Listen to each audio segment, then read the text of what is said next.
large crowd to this very special lecture by Patrick Dougherty. I also want to acknowledge all of the people who actually couldn't get into this lecture due to the incredible demands.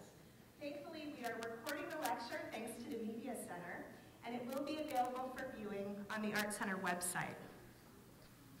The experience of working with Patrick Dougherty over the past 3 weeks has been incredible. Being able to watch this miraculous willow sculpture come together and being able to participate in the process has been an incredible experience for the Art Center staff and for the community. For those who might have missed the installation process, I encourage you to check out our Facebook page and our Flickr site to see our images. The Media Center has also produced a documentary about the process that will be available soon on our website. This wonderful site-specific sculpture kicks off the Art Center's On the Road program.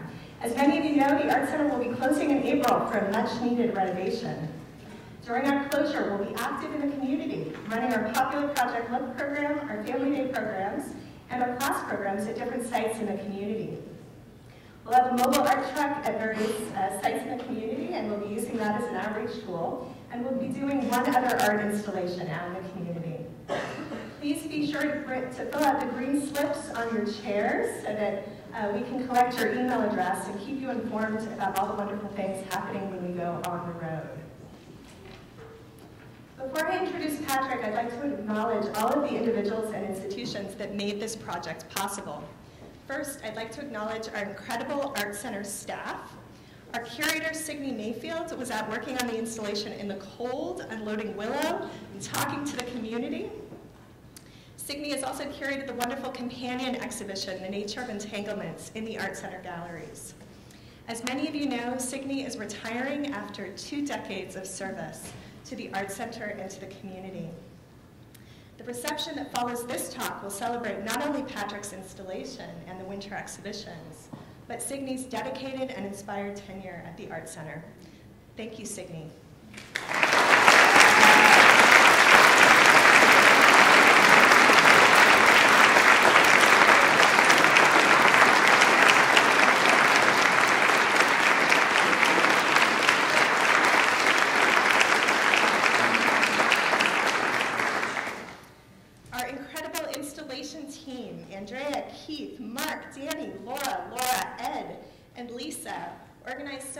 Logistics for this installation and worked so closely with Patrick to make this work come alive. Sharon Fox took amazing photographs every day to document the installation.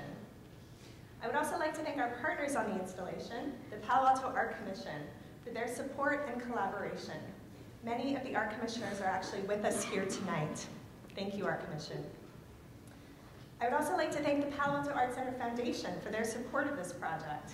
Through membership and donations, the Art Center Foundation makes free programs like this available to the entire community. I would also like to thank the sponsors of this project. The Institute of Museum and Library Services provided a generous grant that made the installation and the entire On the Road project possible. Additional support for the Patrick Dougherty installation has been generously provided by Patty McGuigan.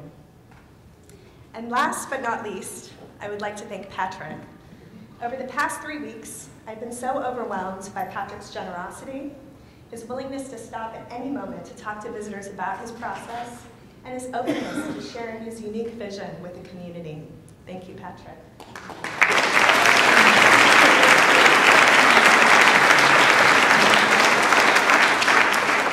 So now for the official introduction. Patrick was born in Oklahoma and raised in North Carolina. He holds an MA degree in Hospital and Health Administration from the University of Iowa and a BA in English from the University of North Carolina, where he later returned to study art history and sculpture. Patrick has created more than 200 site-specific, monumental, environmental sculptures on the grounds of museums, botanical gardens, and universities throughout the United States and Europe. He's the recipient of numerous prestigious awards, including a Pollock Krasner Foundation grant, a Henry Moore Fellowship, and a National Endowment for the Arts Fellowship. Patrick most recently published a beautiful monograph, Stickwork, that will be available for sale after the lecture, and Patrick will also be available to sign the book. I'd now like to welcome Patrick Dougherty.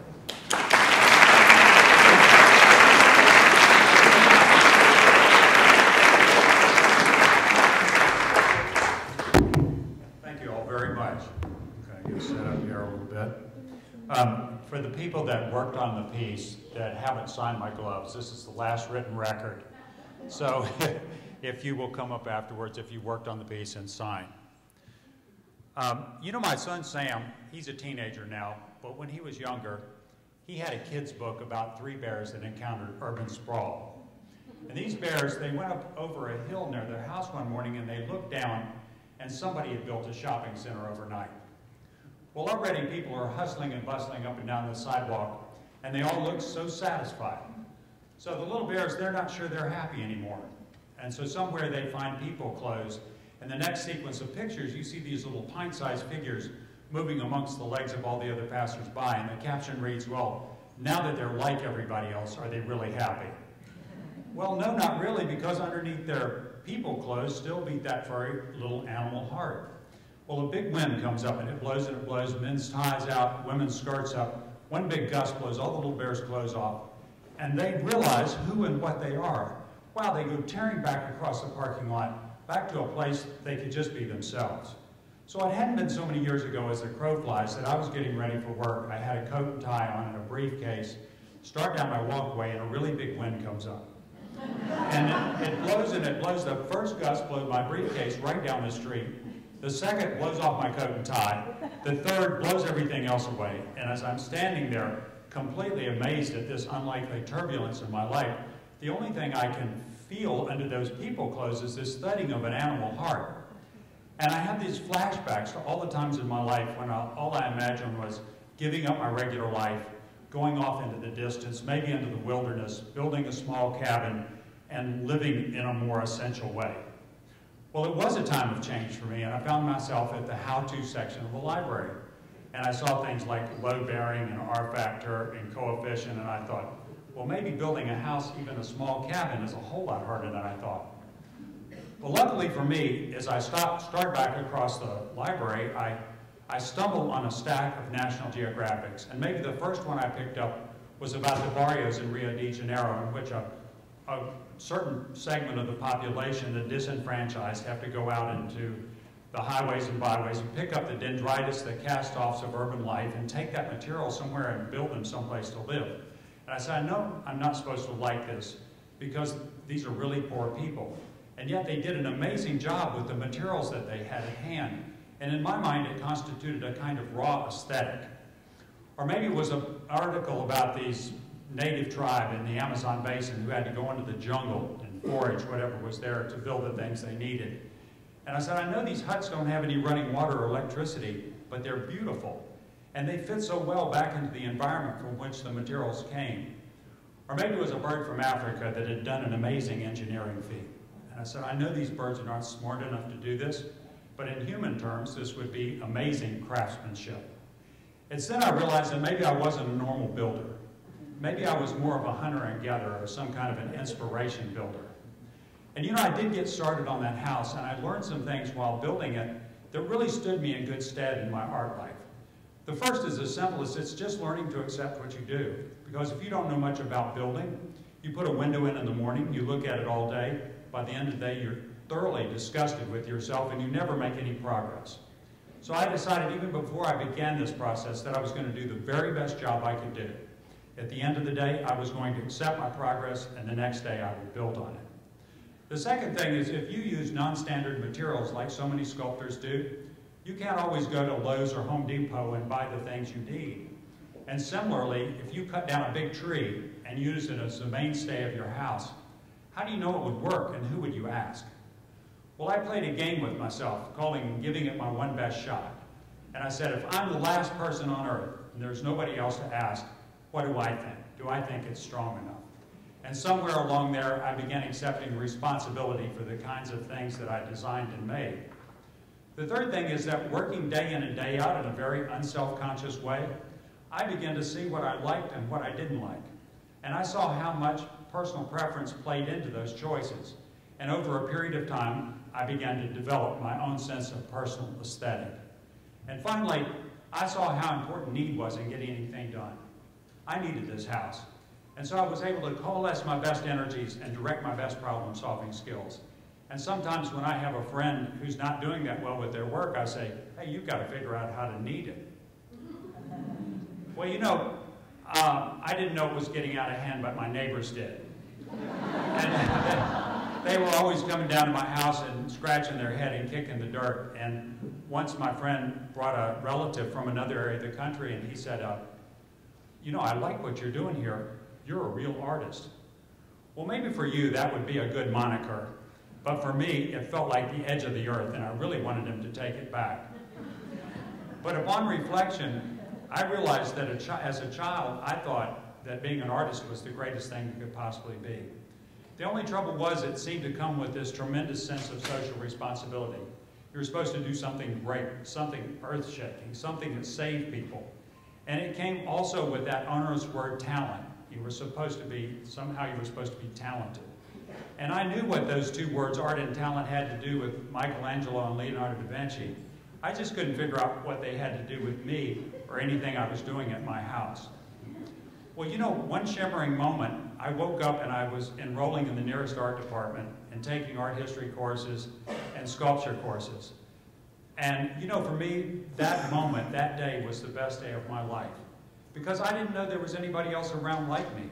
I didn't know there were lots of people that loved making things, that loved seeing their ideas get worked out in 3 dimensions. The only trouble was I was kind of an art nerd. And I walked around at everybody and I say, is this art? Is this art? Why does this person get to paint this board blue and call it art? And at the time, one of the professors there gets me by the throat. He starts choking me to death and he says, who in the hell cares if it's art or not? Why don't you just go in there, make whatever it is you're going to make? Who's going to know the difference in 20 years anyway? And, you know, I really needed that permission giving. And I learned some things while I was in school that I think helped towards my continuation as a working artist. And the first is really the importance of a role model. Because I didn't know if you had to have a psychiatrist standing by when you made your first piece, whether you had to have some kind of family upheaval, like, you know, get a divorce, or whether you had to go to a major city and work as a waiter in order to qualify. And it wasn't until I saw these really normal people who were very intense about making things that I realized there was going to be some hope for me. The second thing is really difficult to be a food faddist unless there are other people around who eat beans and rice. And similarly, it's difficult to be a working artist unless there are other people around who understand what you're going through. And for me, I think the biggest challenge as a working artist is to maintain a sense of personal equilibrium. And I think it's difficult to do in our society that gives high marks to culture but ignores individual makers. And it's easy to have an identity crisis at any time in your career in which you walk into your studio one morning and you can't recognize your own work. And it's then that you're glad that the Palo Alto Art Center is around, or that you have a friend in some distant location and you're able to call them up and say, are you still working? And they say, yeah, what's the problem? And somehow you're released to go back and do your own work again. The third thing is that I began to see there was a big difference between doers and viewers, between people who make things and people who look at things seriously. To me, it seemed like two different kinds of jobs. You know, curators and museum directors and gallery owners, their job is to decide what object is more inherently interesting in another, or where something fits in the lifeline of art. You know, that's not my job. I have to be true to my ideas and true to my materials. Oftentimes, as the people who have worked with me know, I didn't know what I was doing when I began this piece out here. And so if I had to decide whether it was good or not, or whether it's art historically significant, I would have never gotten started. But finally, I had to deal with that word talent. And I decided that although talent isn't irrelevant, it just wasn't the issue. I had the right to make what I wanted, however I wanted, as much as I wanted. Basically, I could do as much work as I could afford. So at some moment, I decided again to shift, go home, build a studio, and get to work. Well, you know, it's one thing to know you have a right to make something. It's another thing to know what you're going to make and how you're going to make it. Well, luckily for me, I kept up with the university, and I went to see a woman named Marty Zelt, who was a seamstress in her life before sculpture, and she brought sculpture to her sculpture, Velcro fasteners, zippers, and cloth. And when I left that lecture, I said, I wonder what I already know. I wonder what simple technology or some simple method of joining that I might already be familiar with. And as I'm driving home, I'm thinking about these saplings along the side of the road that maintenance crews in North Carolina strive to keep down. And like Saul being struck off his horse on the way to Damascus, I had an epiphysis. I said, maybe I could use those.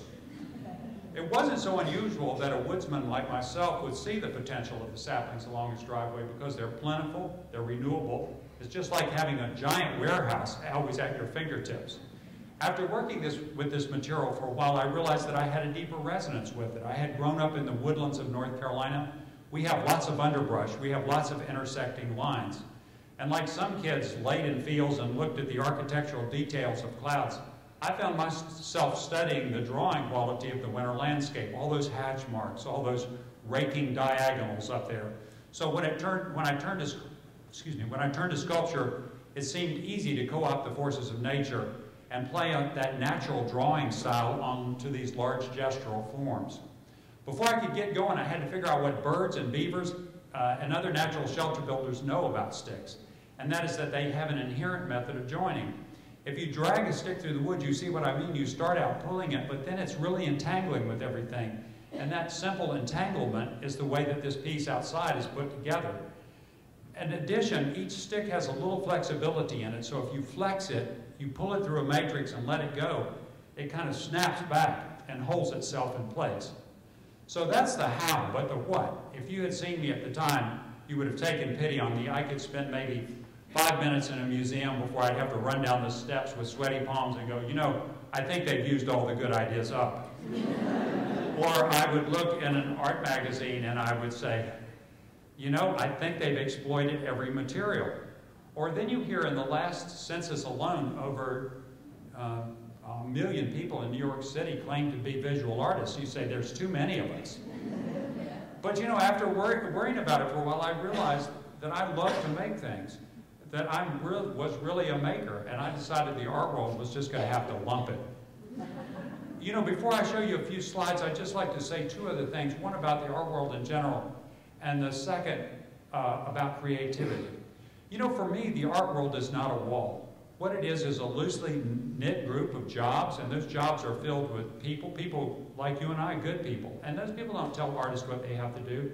Artists have to decide what they want to do. There's not one artist that I've ever met that hadn't, in their deepest imagination, thought about being flown in a fiery chariot to a major city where they and their work got the kind of credit that it deserves.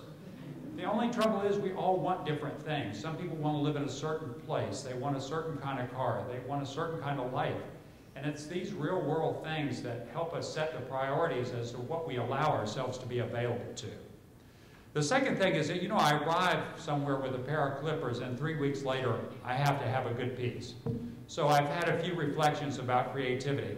Perhaps the biggest one is that hysteria rides on the shoulder of every creative person. And if you want to be able to do something immediately, you have to learn to funnel your hysterical energy. The second thing is that I have different states of being. I have a state of being in which I do my laundry and eat my dinner, and another state of being, a door behind which all my problem-solving skills lay. And so the question is how to go over and open that door quickly. If I happen to be home on Friday night, which is not that often, I get together with my friends, and you can see a change of state. There's cares of the world drop away, everybody gets incredibly funny, and you say, I wonder why we're not on some kind of national talk show or something. But you know, I think the best state for making is one in which a person feels very unself-conscious, but fully themselves, and that's the state of making that I seek. It's not about wringing your hands or about anxiety. It's really about, you know, spending time with your friends and feeling good. You know, I say about my work that I do large-scale, temporary work, which I build on site from materials that I gather nearby. And one of the crucial elements of the work is that it's always made in public, and there's no studio doors to close and no place to hide. And for some people, that would be consternating, some artists, but I've learned to use the energy of the people and the energy of that place and fold that energy back into the sculpture itself. And when I'm on site, I really like representing making in a positive way. I really like interceding for the arts and demystifying the process. But mainly I like reminding people that artists are just normal people who are looking for their rightful place in the world of work. So I'm going to get my clicker here. We'll dim the lights a bit. And I will talk a little bit about my process and how I go about working, and I'm going to make sure that I'm going the right direction here. This is where I live in North Carolina. It's very simple. If you think about going green, think about a smaller footprint. Because I have about 900 square feet. I've never had a mortgage. I picked up all the things here and there throughout my goings around. There were log cabins and the stones I dug in my backyard. I've got a porch out here now that I added about a year ago, so that looks a little less bare. But I can tell that the stones at the bottom are not quite as good as the stones at the top. And so this is the inside of my wall, which I used all the good stones, and all the bad stones I put on the outside. And I do that all in my work as well. I sequence materials so that if I have good and bad sticks, some of them go on the bottom and some of them go on the top. So some of the lessons of learning how to sequence have really worked out for me. This is the interior of the place. Has got these cedar splits that I gathered in the woods and then cut them in half and put them throughout so that there's no real painting that goes on. And so I've always had a place to back up to. This is my shed that I built when I first started, so just cutting the pieces from my front yard and then, building my shed. So, and this is my rock monument, and I knew that there was nobody going to build a monument to me, so I just decided I'd go ahead and build one to myself. And it's a laid-up stone monument, and so this is these stones I picked up on the way to town and back. And so I really like it because there are lots of little goodies, and they're feature stones in lots of different colors. And early on, I took inspiration from my neighbors because they were always telling me when their children went to college, things were going to get a whole lot better. So this is called Waiting It Out in Maple. And I have a lot of neighbors, so I put them out there so they could see themselves. I wanted to show you just something about materials. I use maple saplings a lot on the East Coast and various other things, and Hawaii, strawberry guava. So I will use different kinds of sticks. The particular sculpture we have here is made out of willow primarily, with some poplar and some rosario or red twig dogwood. But these are maple saplings in my front yard. A lot of times the pieces look like they go on forever when you see the lines do, but it's really your eye making the jump. Most of the work was done with much smaller branches. And so in this case, we're bringing the branches in, and it's a addition subtraction problem. We're taking the branches and building and reducing our pile, much like we did here. This sculpture out in the yard required a tractor trailer load of sticks. It came from out in Pescadero from a willow farm out there. But this is in Indianapolis, and the city was about to expand their golf course, so we were able to get there prior to the bulldozers. And these are students from the school there, and this is what a sculpture looks like on the hoof. And so these are really beautiful long saplings. I wanted to show you a little bit of two projects start to finish. This was in Ireland, and prior to contemporary times, people raised sticks to do various things with, like make fences and build houses and use as the inner parts of walls and wrap radishes. And this is a willow farm that's been around since the medieval times, and they still run it as an experimental farm now. But every time you cut this stump, you get twice as many sticks. So it's really an enduring kind of relationship where you can cut and then it grows back and you can cut again and about every 3 years. So this is a tradition of having to get somebody to come and get our saplings and bring them to the site. You can see these really big ones up there, and we're going to use those. And similarly, we did outside was to get some big ones to use as our mainstays or our structural pieces. And so this is Palo Community Arts Center in Dublin, and they were concerned that I not work on the street, wanted me behind the wall. I was committed to letting everybody in the neighborhood see what I was doing, so I decided to make an Irish round tower. which is a tradition there from these monks from the 8th to the 10th century, made this very enigmatic kind of tower that's around, and this is my scaffolding system for it. I'm using an ash tree, and it just so happens that the tree had limbs that corresponded to what I needed. So that was my final product, and all the living limbs are on the outside of the piece. And then this is 2 years later, just before the piece came down. So it's about 42 feet tall, and you know, was a real tour de force to get it built up. This is a Cornell University, and this I'm out in a maple patch looking for maples to use for the piece. And this is the traveling part of bringing them into town. I'm working in front of the Performing Arts Center, and so I wanted to make companion pieces for each one of these locust trees. And so, you know, you can see that I've marked out the services, underground services there with the various lines. And so we did the same thing here. We had people come and see if the gas or the water or what we could, where we could dig. And of course, I make a little drawing that goes with the piece, and this is just one of the pieces, and I'm trying to figure out how the sculpture itself will interact with each of the trees. And then I mark it out on the ground. We did the same thing. We laid it out with a extension cord out there and got a footprint ready so that we knew how this piece outside was going to be.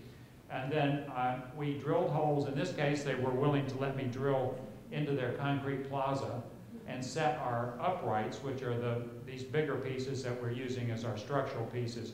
One thing we do then is to take and pull the shape we want the piece to be and tie it around to our scaffolding, then work over it with a structural layer, and that keeps the shape that we've established. Then we can cut the whole thing loose.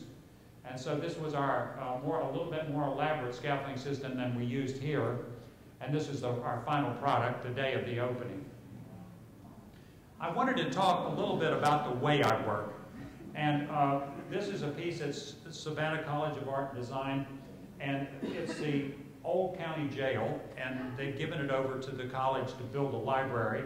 I like the fact that the roof was off and you could see the sky from looking outside in. You know, since it was a jail, I thought I would make escape hatches, or maybe a magic carpet that you could just get out of jail on. And I just wanted to show you, I work structurally first, and in this case I'm weaving into those jail bars and trying to get a structural base. So there's not really any wire or anything holding it. I'm just using the power of the bent stick to snap back and hold itself. You can see I'm starting to develop some of the circularities there, but once I get a good structural base, it's like building a canvas and then drawing or painting on it. I've got a good base, and then I start aestheticizing, and I try to make it look good. I don't really think anymore about that it's going to hold together. So I'm driving back and forth on this platform lift and kind of starting to make it look good. And sometimes just a peculiarity of the site will end up making the piece. In this case, there was a railroad siding about a mile from our sculpture, and it had these really long white maple saplings. And I went and garnered those so that we could make these long pieces, these long lines, and really made the work beautifully. But the final bit of it is working cosmetically, and that's what we were doing outside today. We go around and take all the little cut-ins and basically use tiny sticks to erase things we don't like. So the crew was just working furiously to take little sticks, put them over the cut-ins, fix things up, get all the points out of people's eyes, and so that we could have a beautiful, polished final work. I wanted to talk a little bit about my work being temporary. And this is a piece that's built on a pink and white dogwood tree, and then the limbs were slowly folded down so that, that I was finally able to make this kind of shape over the top. You can see it starting to bloom out with pink and white flowers. And then a couple of months later, it started really getting a lot of leaves on it, and I talked to an arborist. We knew we had to take it down. It was really a 3-month piece. And so here it is. My friend and I are about to haul it behind his car to the dump. And it was just like the nose cone of a rocket bouncing down the street. So there's not only is there drama in the building, there's also drama in the destruction. This was a piece at Swarthmore College called Abracadabra. And, you know, one of the things that it just so happens that this tree had one long vertical with no limbs on one side and plenty of limbs on the other. So that meant that we could actually entangle this stacking thing on one side of it and leave the other side free. So it's there again, it's around 45 feet tall and was a kind of a scaffolding nightmare. This is its winter configuration. And then finally, the piece that was dependent on the tree, and the tree was scheduled to be taken down at the 2-year mark. And so it led to some very dramatic takedown pictures of cutting the bits and pieces off and then felling the whole thing. You can see that the sculpture was in pretty good shape after 2 years, even in the Philadelphia weather. This is a piece that was in a sculpture park called Krakamaken in Denmark. And in that particular case, people were supposed to use things they gathered from the park and only use nature to build work. And what I saw was that when, you know, everybody was looking around about what to do, they looked, when man looks at nature, he seeks his own reflection. And so this is a little big man looking at his own reflection there. And he's built on some alders that are about to fall over, but anyway, you can crawl up in his stomach and come out his face and look out. And then this was an added benefit. The area flooded in the wintertime to give it kind of a mythic quality. And then this was 2 years later when the hero fell down. And my parents-in-law are from Scandinavia, so they went and took this picture for me. And this was a piece at the Frederick Meyer Gardens, and you know, all cultures have built face jugs. And so the Romans built face jugs, and Burling Craig in North Carolina made face jugs. So this is my version of face jugs. And this is my misjudgment. And that is that I put these things about 6 feet out from the roof line, but it wasn't enough. At the 2-year mark, they had a 4-foot snow, and that snow came tearing down the roof and just caused these poor things to start screaming. And finally, I wanted to show you this piece because in an effort to kind of give a kind of hallmark of where the piece had been, we put living trees in the walls of this when we first built it. So this was built after Bramante's Tempietto, called Sittin' Pretty, South Carolina vernacular. And we built this in the Clemson Botanic Gardens. And then this is 5 years later. You can see that there's a kind of growth of these trees we planted, and that's 7 years later. By that time, everyone had forgotten why they were maintaining this little grove of trees. Although, you know, one of the original thoughts about the word folly, or these architectural follies from different parts of history, is that it comes from the word folate. And the idea was that the first follies might have just been a group of trees that people went there and had picnics, and then finally, you know, became more structural and like little conceits, these little buildings that were nonsensical. I wanted to talk about my work in terms of drawing, because everything you do with a pencil is just exactly what you do with sticks. So they're not only things to build a nest with, but they're lines with which to draw. And so a lot of the drawing conventions, I use those very same things. You know, if you strike a piece of paper with a pencil, you really make a tapered line. You strike it with one weight and finish off with another. And it just so happens that sticks are tapered. So all the motion and movement that you see in the work outside is just due to the fact of organizing tapered lines in one direction. And then, you know, trying to use like a lot of Xing and a lot of things that you might do in a drawing to just improve the surface. This was at the Kohler Art Center in Sheboygan, Wisconsin, and it actually hangs from being interwoven into these steel girders above. And so you can go up and push it a little bit. It's made of willow and red twig dogwood, of which we've got a bit in our sculpture out here as well. But I just like it for its drawing quality and for the way that it just, you know, it just is so simple, and you know, it's kind of hard to figure out how it could be stay together. But this is a different kind of drawing, a kind of skywriting. This was in Denmark. Very simple, just gathered the material on one side of the road, brought it over and worked on the other. Set up a set of scaffold, worked in these poplar trees, and they sit against the North Sea. And this was at the World Trade Center early on, and you know, I worked with the Port Authority, and they said, you know, you can use sticks in the Trade Center, but they can't touch the walls, the floors, or the ceiling. And so, like, I'm like at a loss, and then I realized that the electricians were using ladders from Putnam Ladder Company, and so I went over to Putnam's and I said, could I have some ladders? And so it was allowed me to build this kind of big city calligraphy, just a different kind of drawing style. And this was at the Phillips Collection in Washington, D.C. This is taken from the oculus outside the building, looking down. So that's really 3 floors of sticks. And it's about 16 feet wide within that stick hole. And I used a platform lift and went up and down and worked.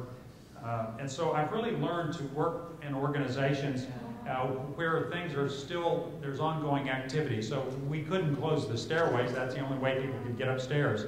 So we were allowed to work, and you know, if you wanted me to hear your confession, I was on the lift in the middle of this thing. You could just talk to me the whole time. And this was at the American Craft Museum when it was at its old location, and you know, capitalizing on their lobby as well. And then, you know, this is looking down from the top, but then, you know, using my sticks to accentuate the drawing quality that's in the architecture. You know, I wanted just to talk briefly now about my work in 3 different ways. You know, I work with architecture often and will, you know, combine sticks and the architecture and kind of suggest a reciprocity between architecture and ancient ways of working. And in this case, this was at the De Cordova, and actually many people that live here had seen this piece, even though it was quite a long time ago. You know, I wasn't able to work on their tower directly, so I built it on the ground and then lifted it up there with a crane and set it on top of the building. And so in my mind, it was a tower or a castle falling back to its form of origin as a surf's hut or maybe a haystack. And this was a mock-up of the tower top. The tower top's about 70 feet tall, so you know, then we took a crane and lifted it up there. And then, lo and behold, when we looked at it from below, it looked like a little squirrel's nest up there because the line quality wasn't big enough. So I got a bucket truck and I went up there and hung out. You know, you always start by saying, oh, I'll stay in the bucket, and then you get really enthusiastic and you say, could you hold my belt for a minute? And then you get on the outside of there and you're just reaching, trying to do anything you can to make the sculpture better. But you can see that, in fact, line quality did improve, and this kind of coning thing really worked out. This was in Florida. You know, it's kind of the invasion of the cocoons and the insects down in the Floridian home. And so just a different way of building things and trying to leave a space so the ongoing activity can take place there. This was another architecture-based thing. This is at Max Azria in Hollywood, and it was a real showstopper. I decided that since it was a clothing store that I would give it a coat of paisley cloth. And so we worked right out there on the street. And I had a guy that helps me who does the de-icing at the Raleigh-Durham Airport. And so we get in this big telescoping lift, and he says it's supposed to do this, and just then he throws me out over Melrose Avenue, and I'm looking down at the cars like this. I said, Romy, we need to get back to the building. The police are going to arrest us out here.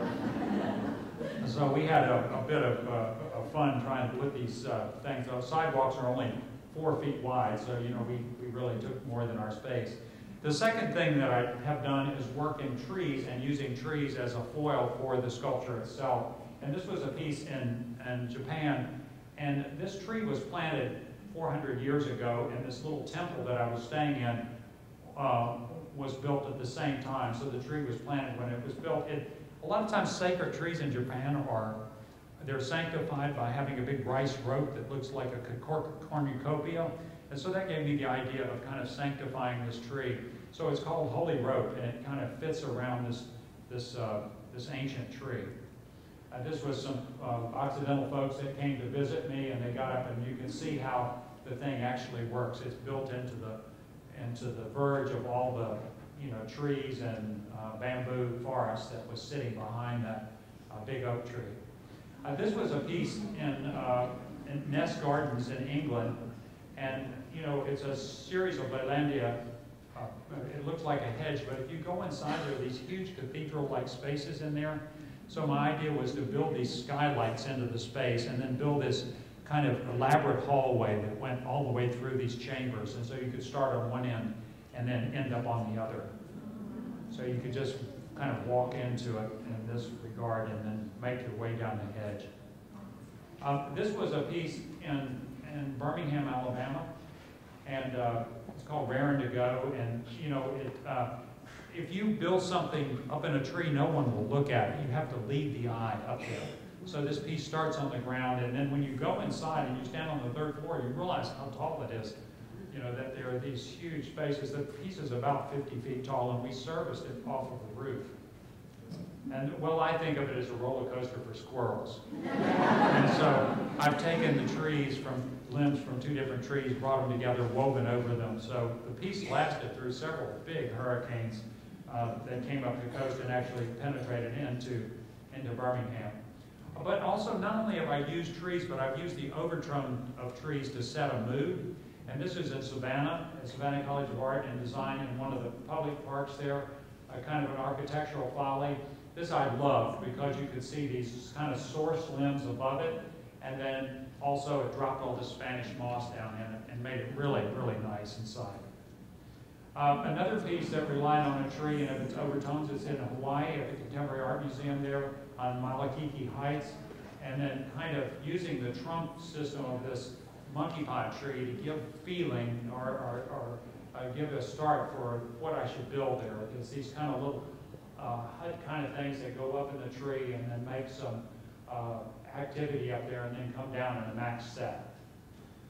And this was a piece that's one of my favorites. It was in New Harmony, Indiana, and I was able to tuck these pieces underneath this very hollow spot underneath this hornbeam hedge and use the limbs as hair for the top of it.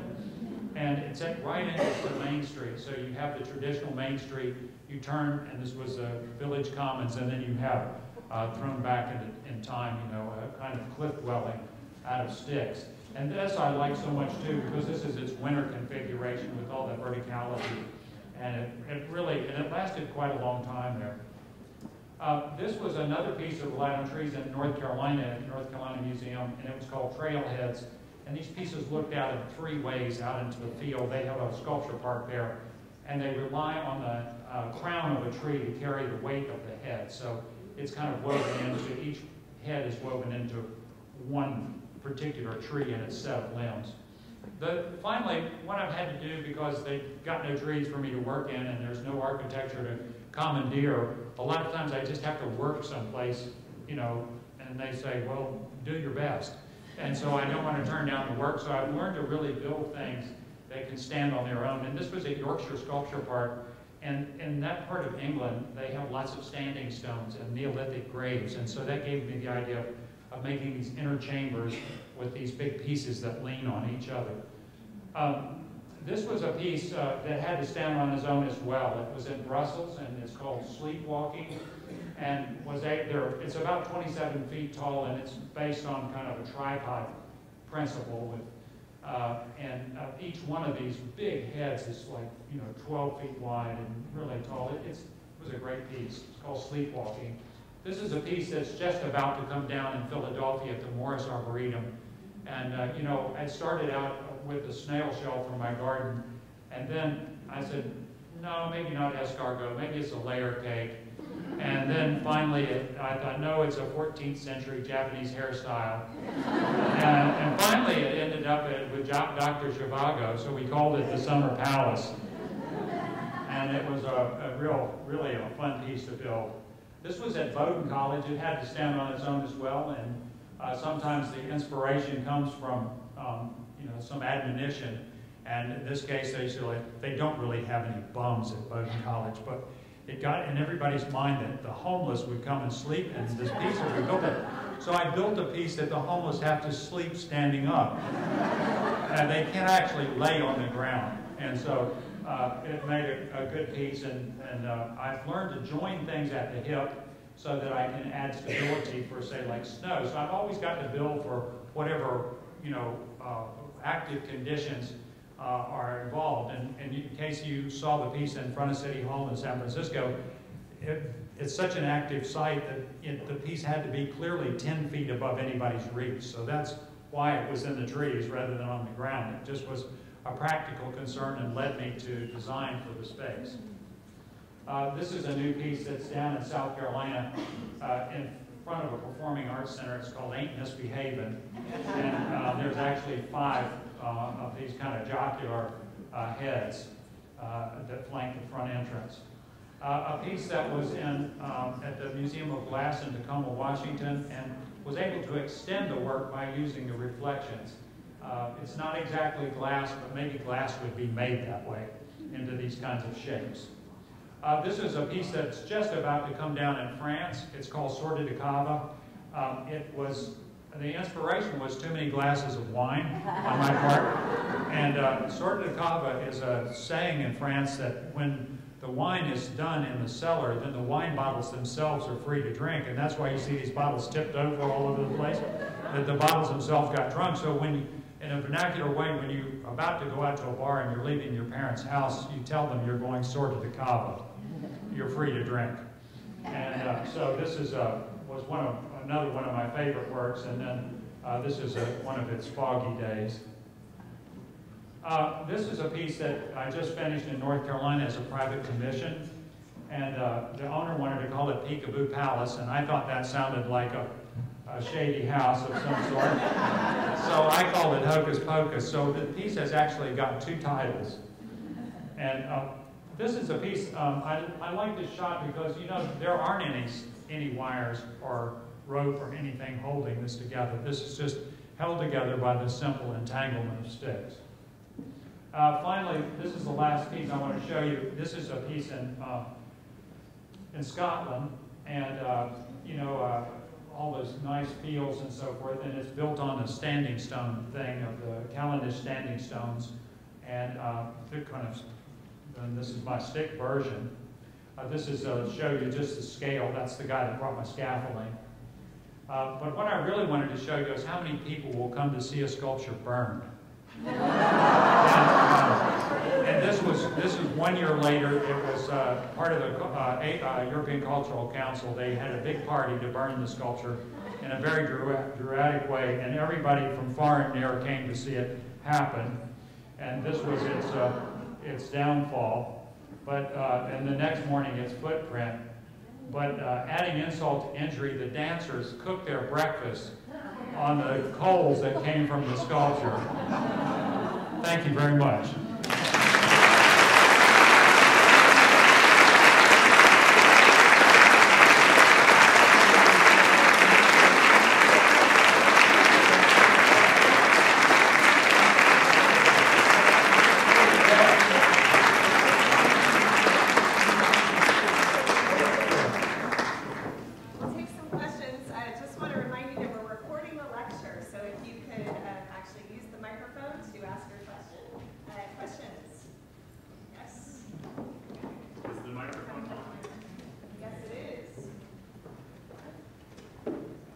What inspired the installation that you've done here?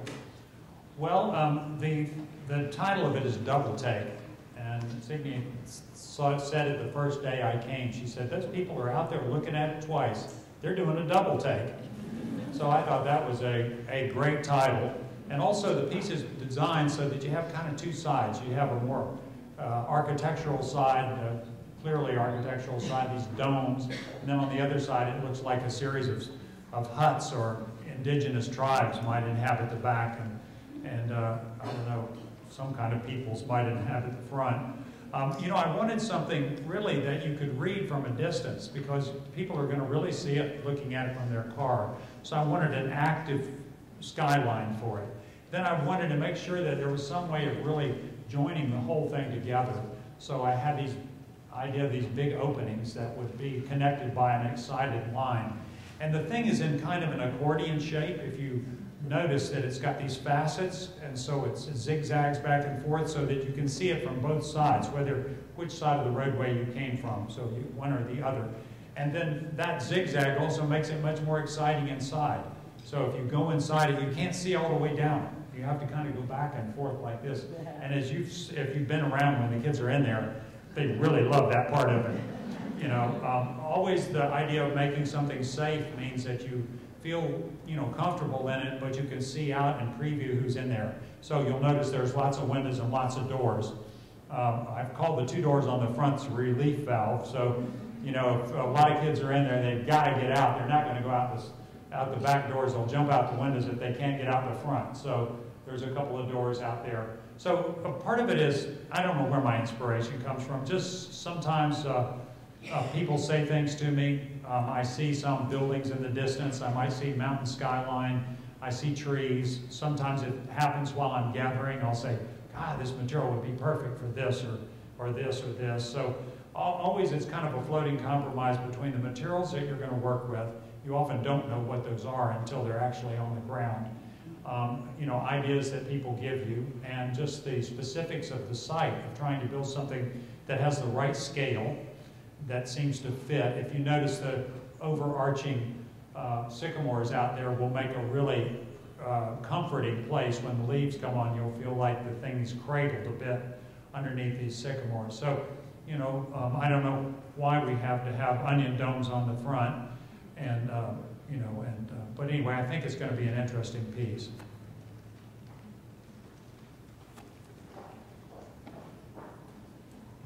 Are you committed to saplings, or would you use stone or other found objects? Well, I think at home I do anything I think of. But, you know, in terms of my work, I'm pretty committed to trying to figure out how to use them and how to use them in a drawing style.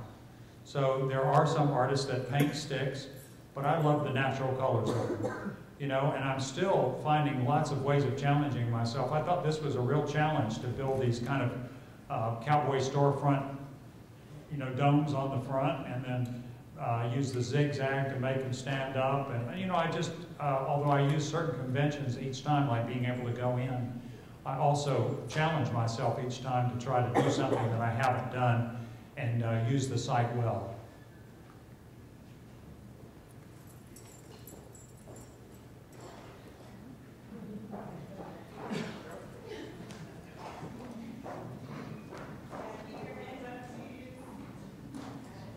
We've got logistics. How many buildings have you made? How many sculptures have I made? Well, I forget. No, I've made about 225. And this might be the 226th. I wasn't real clear about that. Sometimes I'll make a whole group of them and just call them one sculpture. So, you know, I made quite a lot, and it's been really fun. I hope you'll make things.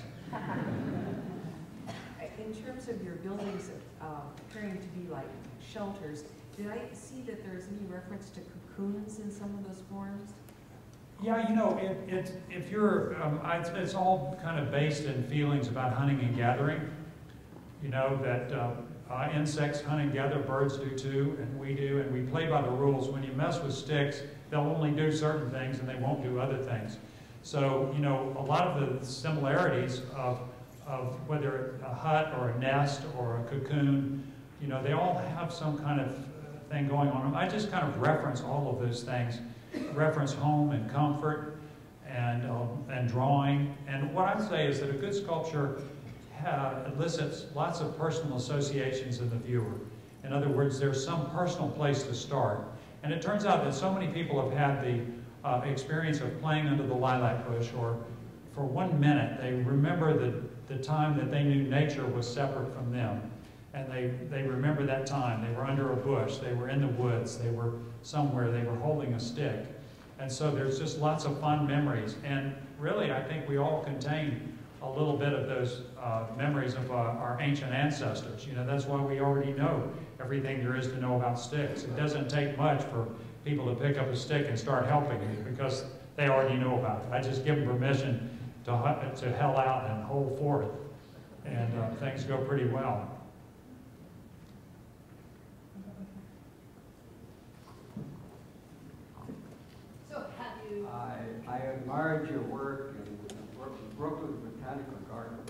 Well, thank you. And I never in my wildest dreams that I'll really meet the sculptor here. Come to us. This is a real treat. But if you break the branch, do you discard it or do you? Yeah, generally we'll pull it back out. But a lot of the branches we're using here are really flexible. We didn't have much breakage. It works out pretty good. So therefore you would like to use more of this fresh cut. That's right. The things need to be green, you know, to use them. If they're dry, they're just too dry to use. So once again, what is the best tree branches? Well, this is willow, and willow is a very flexible plant, and it's really good for kids to work with too because there's no real sharp ends. But like, you know, if you're using, say, like ash has these really dramatic points, so you have to be a little more cautious when you use it. But I'll use anything that's really flexible. Yes, I admired Brooklyn Botanical Garden, but your work really stood out. Well, thank you so much. I said that piece was a place for feral children and wayward adults.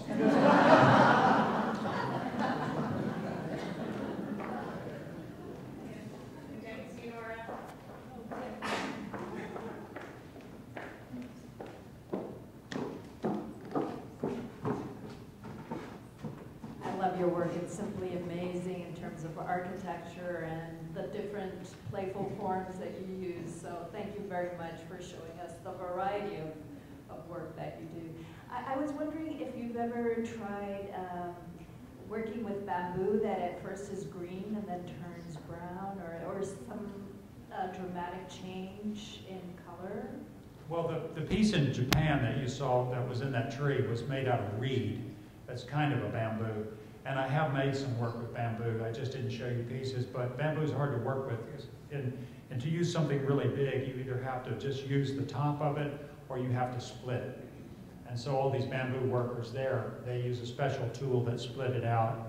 And it's not as easy to get the same drawing quality. Like, you know that the Starnes twins are making this piece in New York City, and it's on top of Museum of Modern Art. And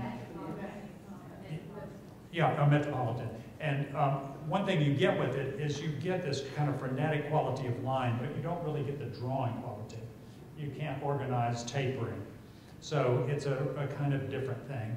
And it doesn't stay together as well. I mean, if you break it and weave it, and so like it's been a classical weaving kind of things because you get splits out of it and then you put it together in a more woven form. It doesn't hook up like sticks do.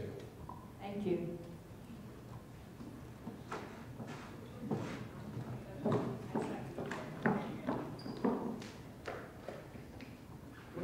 What's the furthest you ever had to go to supply your need to create? I mean, as far as getting your supplies to the job site.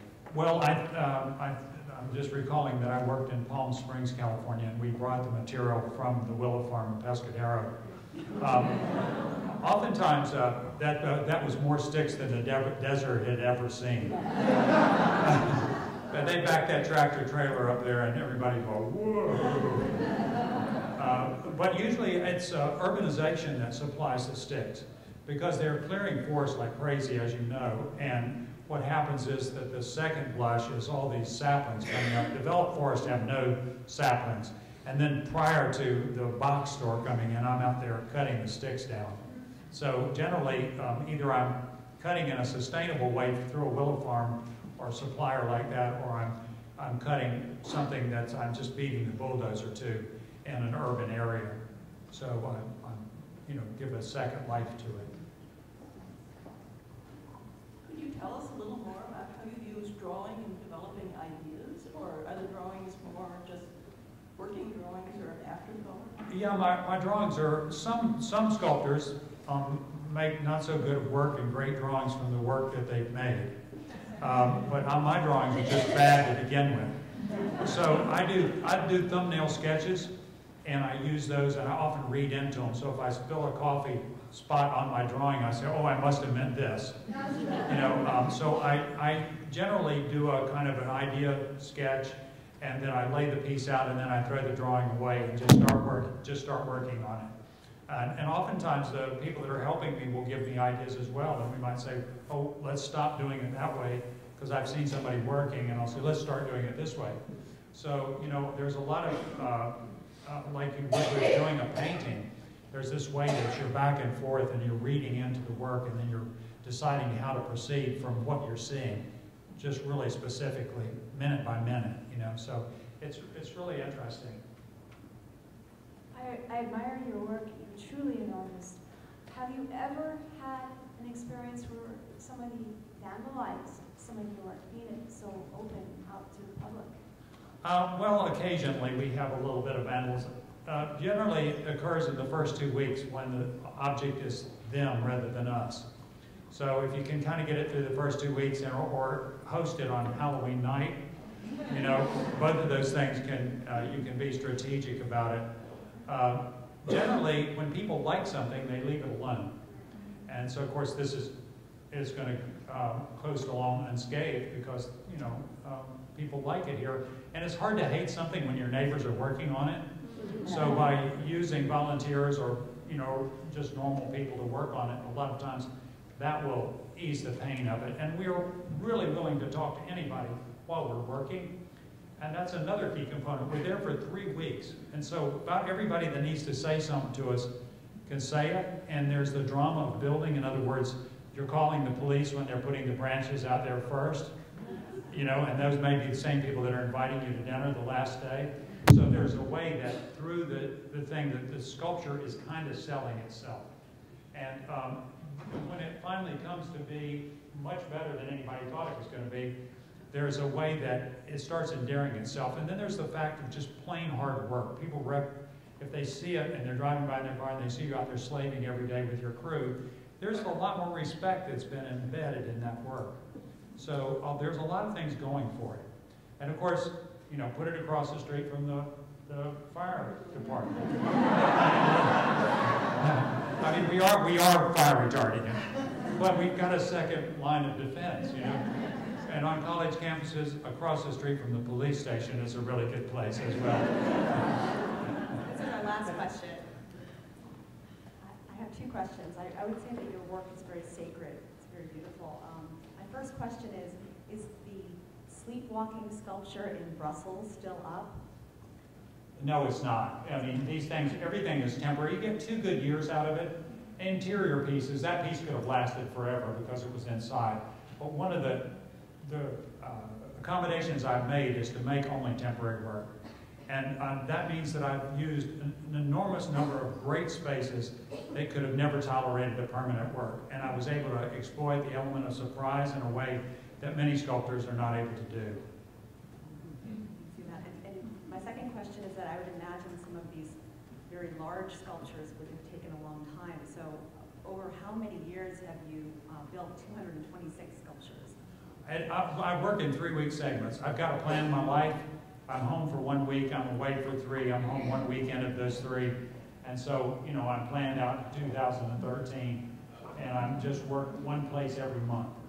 So I'll be working at Guilford College in North Carolina after this, then at Purdue, in Dayton, Ohio, Richmond, Virginia, France, Italy, Oklahoma City, just on down the line. And of course, this is great because it means that I can be part of the world of ideas. Thank you very much.